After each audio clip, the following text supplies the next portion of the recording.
I'm Dave Magee. I was born and raised in Salt Lake City to the age of 17. My family tradition kind of thing was that you'd quit high school at age 16, work for a year, then go into the military. Navy is what they considered military, period.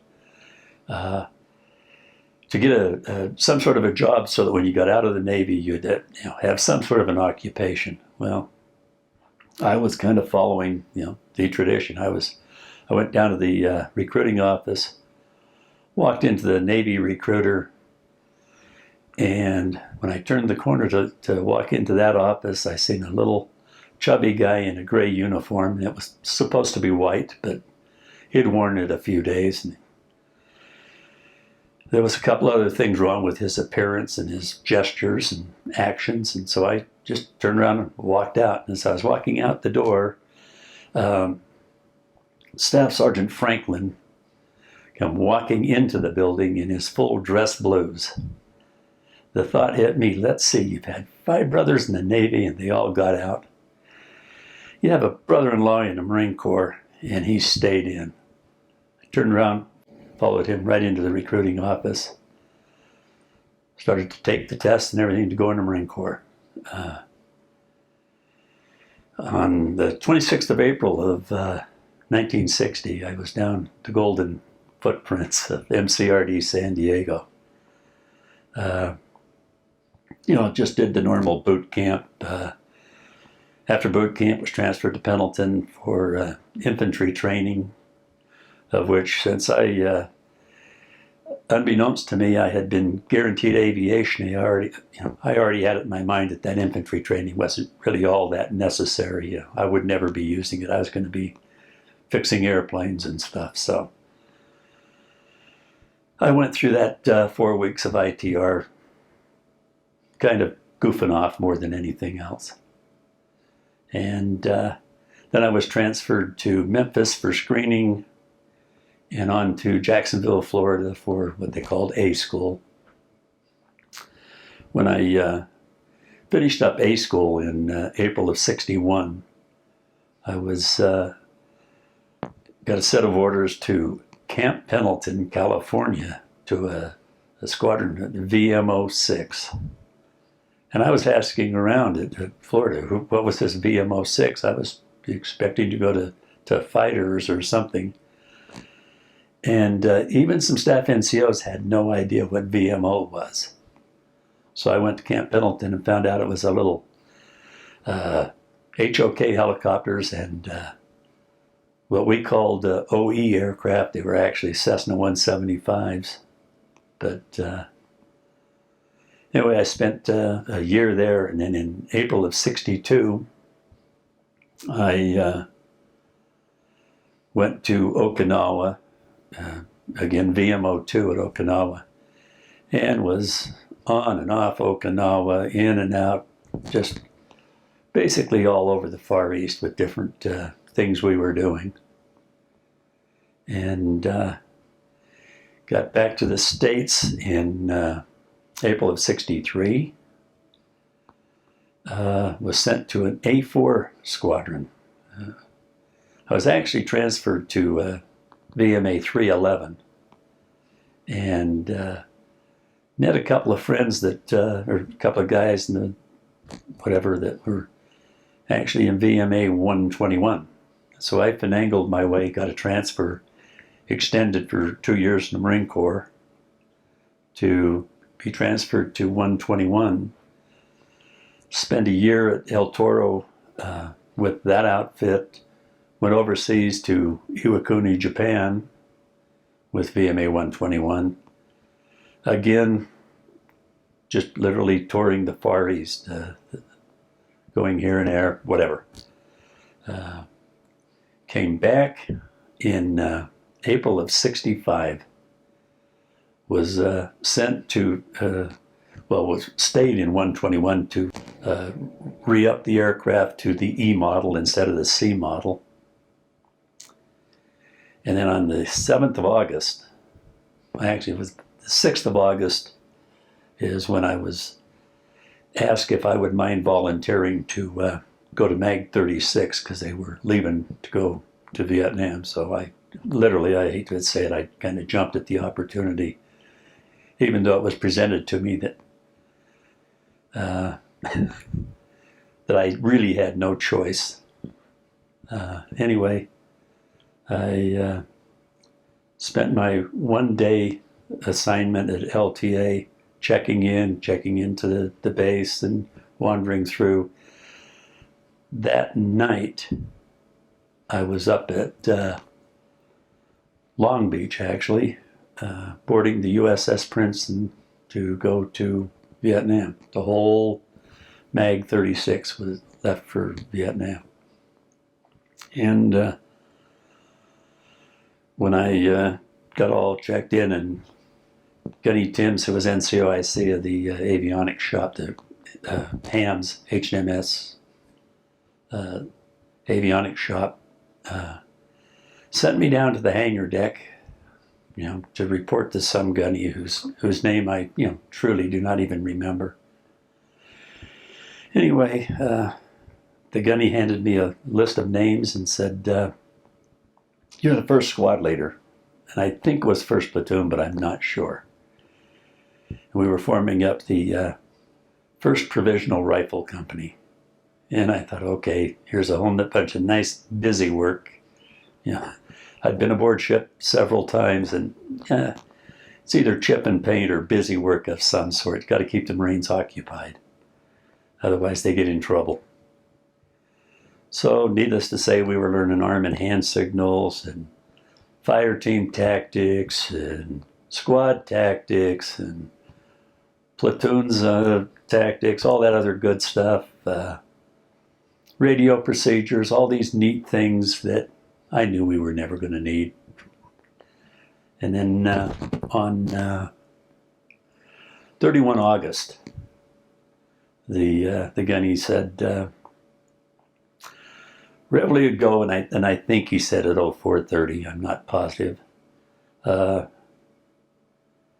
call 0500, 05:30 on the hangar deck to draw ammunition. In my mind, I said, okay, sure. What's going to happen is we'll have Reveille, we'll go eat breakfast, come down here, and he'll say, okay, go back to your shops and whatever. Well, when I got to the chow hall and they were feeding steak and eggs, I thought, holy shit, this is for real. That's the traditional Marine Corps going ashore breakfast. And when we got to the hangar deck, he issued us 100 rounds of ammunition and 2 hand grenades. We followed some guy from combat cargo up some ladder wells and on to spot 1, where 34 was already turning, climbed in and headed for shore. On the way in, that's when I realized that, this is for real.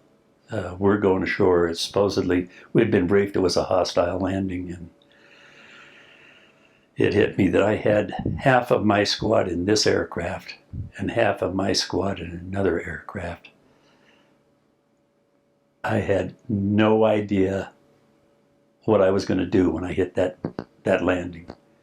And to this day, it still amazes me the amount of responsibility that the average, 19, 20-year-old grunt corporal has, because that's a squad leader on a daily basis. All I can say is, thank God it wasn't a hostile landing. It was kind of an embarrassing landing, as a matter of fact, because when we jumped out, got online and was getting ready to go up that hill, there was 2 guys from the Marine Air Control Squadron 6 making their morning coffee and giggling at us because we were making a hostile landing. So it was kind of embarrassing. Anyway, after that, I spent basically 30 days, I guess, or so, on the perimeter, where we would be on 50% watch. Half of us would sleep for a few hours, and then you trade places and whatever.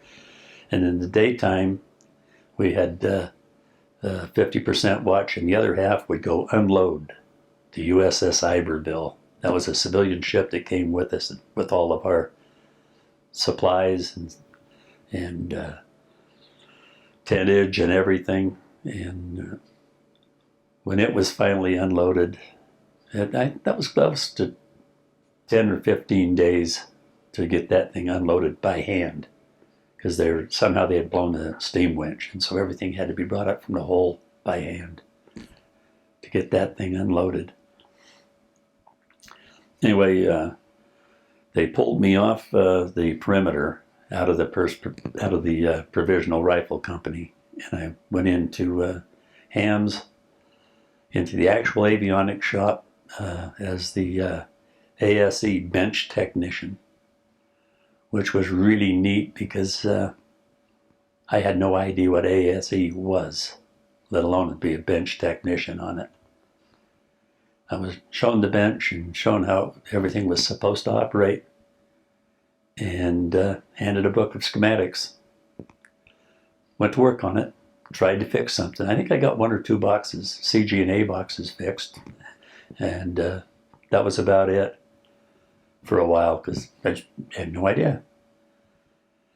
And then Staff Sergeant, I believe his name was Brady or Bradley, fell off the transmission deck of a 34, broken arm, and so they really didn't need him in a squadron, with a broken arm, not able to do much of anything.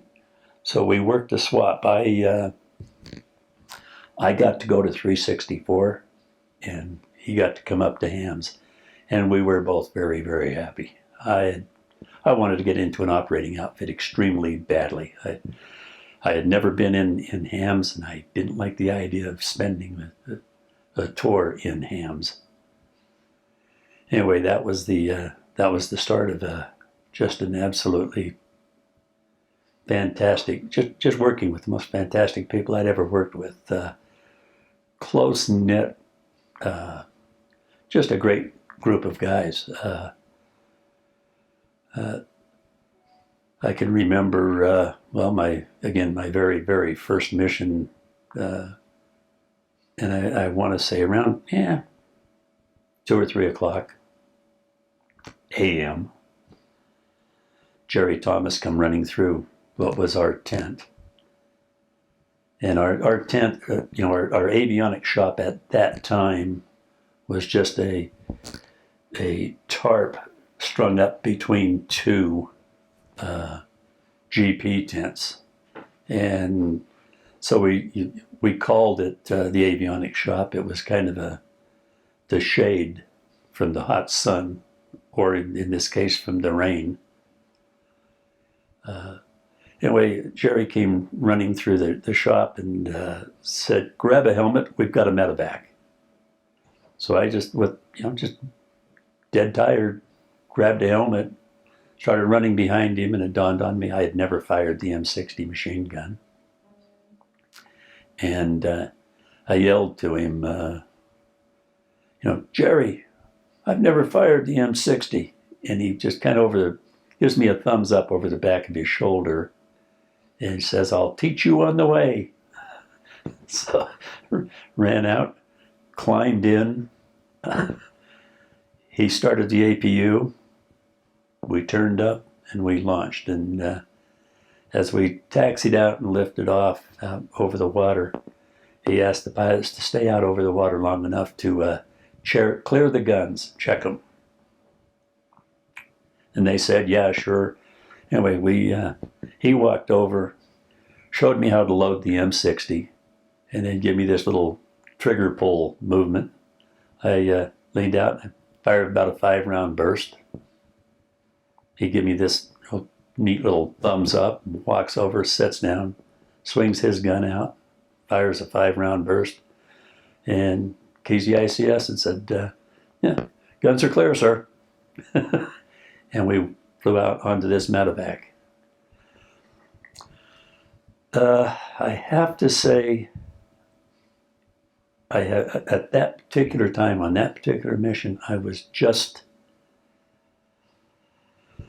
I'll say scared to death, not of doing what I was doing because I knew my training, or I thought my training would work, if I didn't freeze up from fright. Because I just, the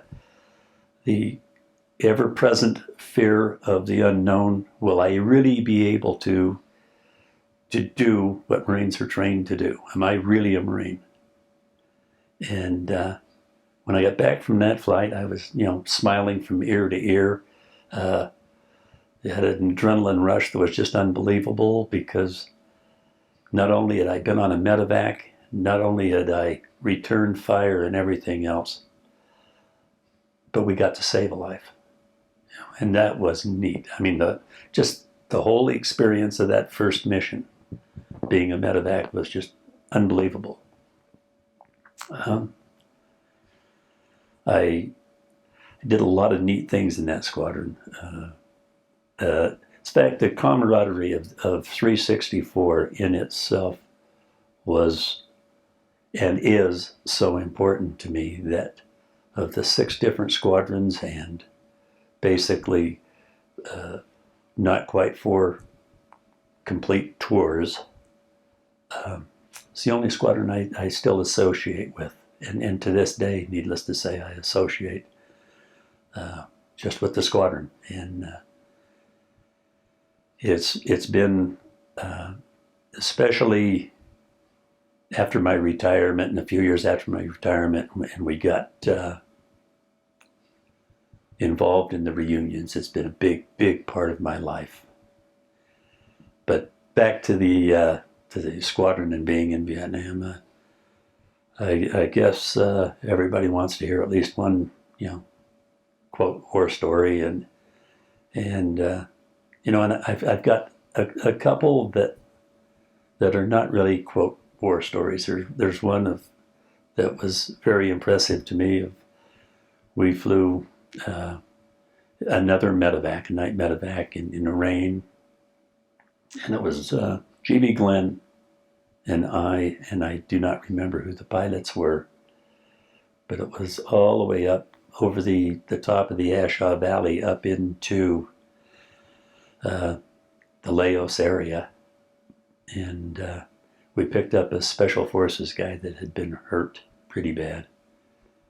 And as we were coming back, one of the pilots says, "My gyro horizon is precessing."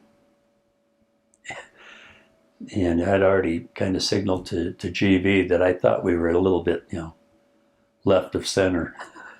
And the response was, "Yeah, mine too," from the pilot, or the co-pilot, whichever had not said the original. And one of them said, "I've got an idea. I'll hold it straight and level. You correct your instrument. You correct your gyro horizon."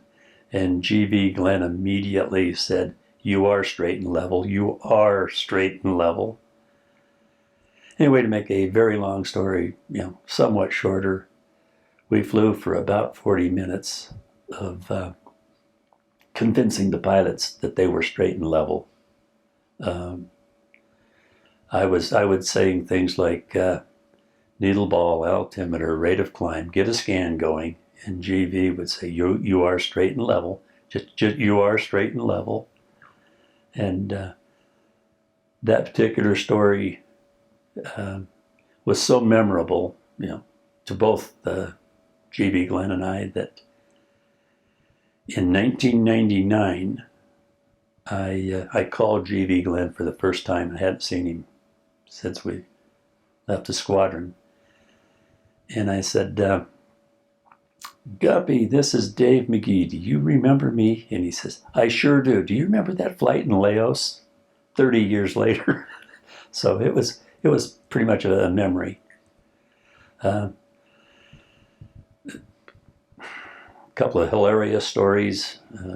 Again, I'm going to say it was right at around midnight one night. I have no idea the dates or whatever, but we had all the birds up. avionics wise. So we were gonna get off early. It wasn't gonna be a 2 or a 3 or 4 o'clock, in the morning get off. So somebody said, "What are we gonna do with all the extra time?" Somebody else said, "I've got a case of beer." Boy, we were gone. We're heading down to the tent area and have a couple of beers and relax. And as we were walking off the mat at Keha, the mat had a real large drainage ditch all the way around it, just because of the monsoon rains would run off and they'd be able to run off and not flood the mat. And as we went down into that drainage ditch, Staff Sergeant Leclerc, we called him Frenchie, stepped on a snake. And the way he stepped on the snake, it caught right in that notch of the heel of the boot, between the heel and the sole of the boot, that little notch. And he was yelling, "I've stepped on a snake," and he was trying to kick it off with his foot, and it just wasn't coming off because of all the mud, and it had wrapped around him a little bit. And he whips out reaches down and gets his K-bar out, and he starts swinging at that thing. Well, in kicking and swinging, the snake came off and crawled away. And Frenchie's boot looked like just all torn to pieces. To this day, I still laugh about that one. And another one of probably the most hilarious things that happened in 66 was Roy Brush and he and I were really good friends. Anyway, he was out on a mission, and I don't really know the whole story other than he had completely gone through. He had what he thought was one box of ammunition left. In other words, 100 rounds of ammo left. He reached down and grabbed that box, that can, put it up on his seat, opened it up, and somebody had taken all the ammo out and filled it with tools. And they were still drawing so much fire, he was throwing tools, throwing wrenches. And he came back into the shop, and I swear his eyes were, as big as dollars. And he was stuttering, throw wrenches, throw wrenches. And it took us a little while to get him calmed down enough to even find out what had happened. But the overall, shall I say, attitude of everybody was just that. You just do anything you have to do to get that job done.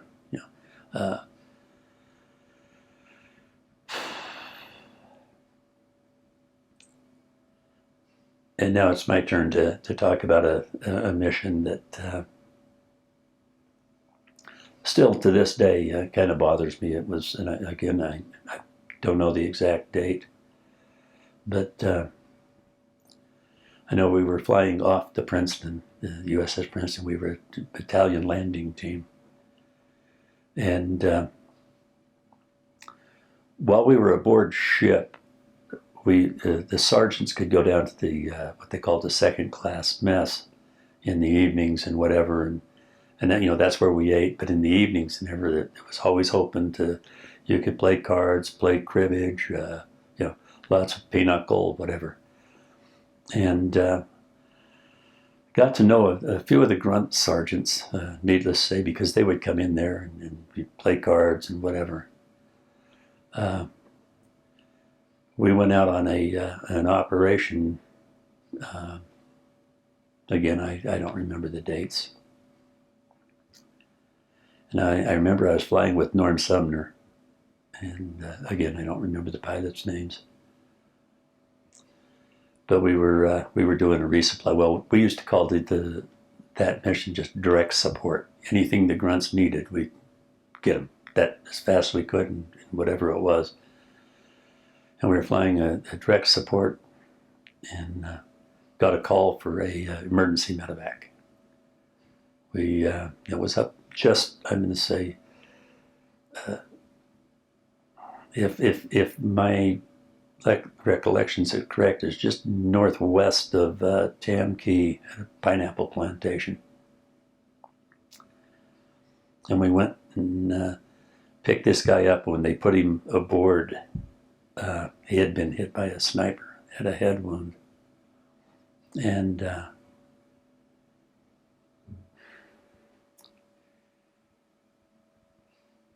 I recognized him. He's one of the grunts.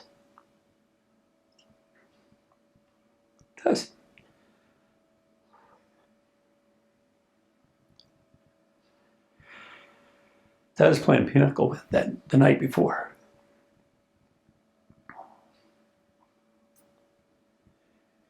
And when we took him into the triage tent, as we were lifting off from there, I remember that Norm Sumner was leaning over, picking up parts of the gray matter of Jerry's brain. Within 20 minutes, we were called back to the triage for further transfer to the repos. And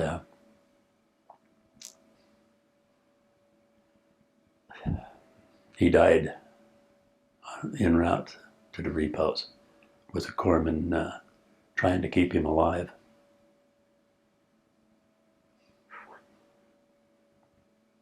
Just a real good young sergeant.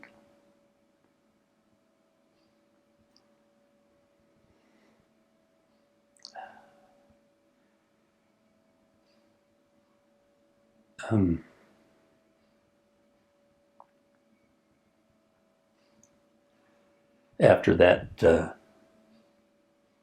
tour, I was then transferred, the rest of the squadron went back, and I went to Hams. We had made up a 4-plane detachment. That the idea was that the 4 planes at Hams would fly all the medevacs for the group, kind of like dust off. And I was the NCOIC of that little flight line detachment for a while. And that didn't last too long because, medevac is a 24-hour kind of posting, and it's kind of hard to get senior captains and majors and lieutenant colonels to come down to from Hams to come down to the flight line and hang around for 24 hours. They felt they were too important up at the headquarters squadron. So it ended up that the flight line become doing nothing but flying the admin run, 2 or 3 times a week from Kiowa to Da Nang. And luckily I was transferred to 362 for a while. Flew with them for a few months again, and then back to Hams. Between September of 66 to July of 67, I don't know how many transfers I had between 362 to Hams, 362 to Hams. And it was just like I was a pinball machine on that. I then got back to the States in July of 67, checked into New River, North Carolina, was assigned to HMM-364. They were getting ready to go on a med cruise, and I had gotten married, and during the interim, and Janelle, my wife, was pregnant, and I lucked out. I wasn't overly happy about coming back in July and leaving in, I think it was November or December, back out on a med cruise.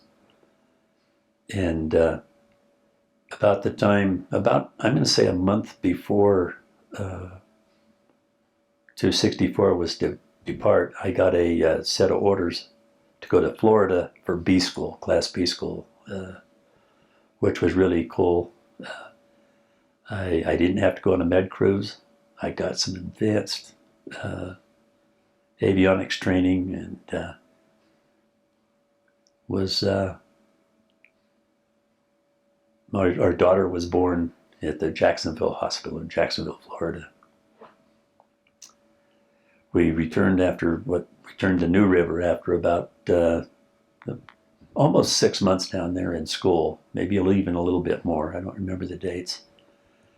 And I was assigned to HMH-361, a CH-53 outfit, to prep to go back to Viet Nam. And in June of 1969, we flew 18 CH-53s cross country from New River all the way to San Diego. Put them aboard, I don't remember I think it was the USS Incheon, but I am not sure. I can't remember the name of the ship. And headed for Vietnam again.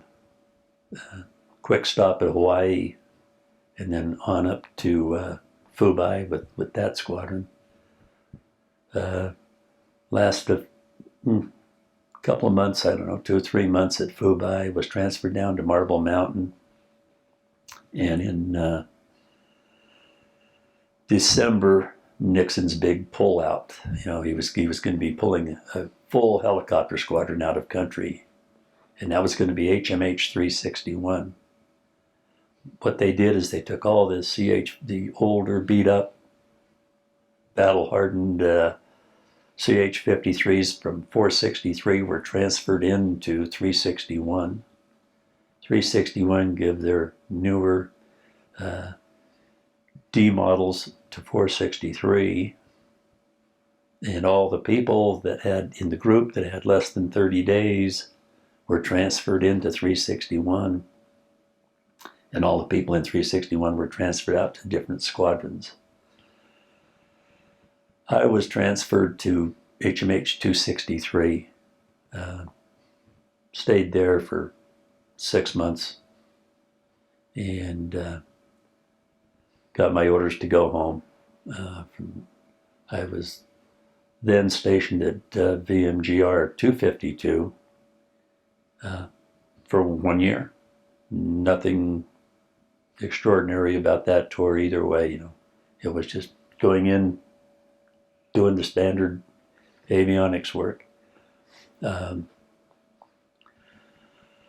Somehow, what had happened is there was an opening, for embassy school, and I applied for it, and my monitor said, yeah, I met all the qualifications. I had the pictures taken and did everything to go to embassy school. And the monitor says, you know what, you're going to be going. I've got your record book in front of me. And apparently he put that record book in the wrong pile on his desk or something, because instead of orders to embassy school, I got a set of orders to Hawaii, HMH 463, 1st Marine Brigade. Spent approximately 3 years in that. And then while we were there, of course, the war was ending in that time frame, and there was this big thing about we had to clean up our mess, per se. So 463 went on Operation End Sweep. It was, quote, a 30-day deployment that lasted 8 months and 26 days, being extended 30 days at a time every 30 days. Probably one of my hardest deployments, to be really truthful, because we felt like pawns. Every time some political thing happened, we would move one way or the other. Once it'd be to go in, sweep mines, then it'd be to come out. You couldn't do it. Back in and back out. the one very interesting thing that happened on that tour, shall we call it, we were in, I want to say, Hongai Harbor, in sweeping the mines. And, the bullhorns aboard ship went off with general quarters, this is not a drill. And if you've ever been, I won't say disoriented, but just what is going on is to get up about 3 a.m, put that foghorn in, and it's not a drill. You have no idea what you're supposed to do other than get dressed, get to the flight deck, and get to your aircraft. Well, the peace talks had broke down, so we had to get out of the harbor. So all we did is steam out of the harbor. But still, it was a pretty interesting little evening. Anyway, after end sweep, they extended those who wanted to stay in Hawaii for a year to make up for the year that we had lost. So I came back to the States in 1975 and was sent to Camp Pendleton to HMM-364. Very interesting tour of duty on that. Then in 78, I volunteered to go to recruiter duty. So I think it was December of 77, because school started in January of 78. Anyway, I got a set of orders and was in recruiter school for a couple of months. And after graduated from recruiter school, was sent to recruiting station Los Angeles. And I recruited out of the Crenshaw district of South Central LA, which was real interesting. I had planned on staying in the Corps for 30 years because I had found a home, liked it. And then I was told that because I was a successful recruiter that they had going to change my MOS and make me a permanent recruiter. When they did that, I guess, and I think every career Marine reaches that point where I've had enough. I'm done. I just put in my paperwork to retire. In fact, it was almost an immediate retirement. Just as soon as I could. I retired on the 30th of April, 1980.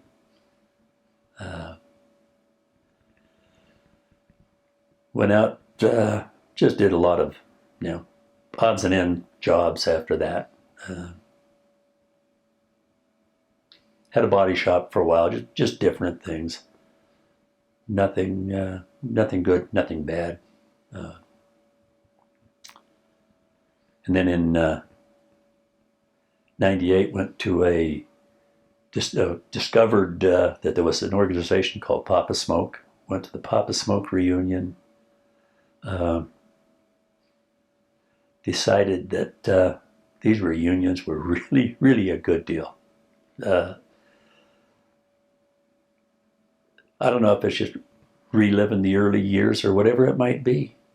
It's just the camaraderie of, again, 364, because when I went to the reunion, it dawned on me that the only people that I was really looking to see and meet again were all people from 364. There was other people that I knew, didn't really care if I seen them or not. They were just other military acquaintances. But the people that I served with in 364, literally, by far the closest knit organization I'd ever even been around. And the people, both officer and enlisted, just worked together. And to this day, I'm still impressed with even the legacy of 364 in general. It's made such a difference in my life. I can tell you that much. Got involved with reunions and still do. I personally know that they have helped me in so many different ways. With that, I think I'm going to shut up. Thanks.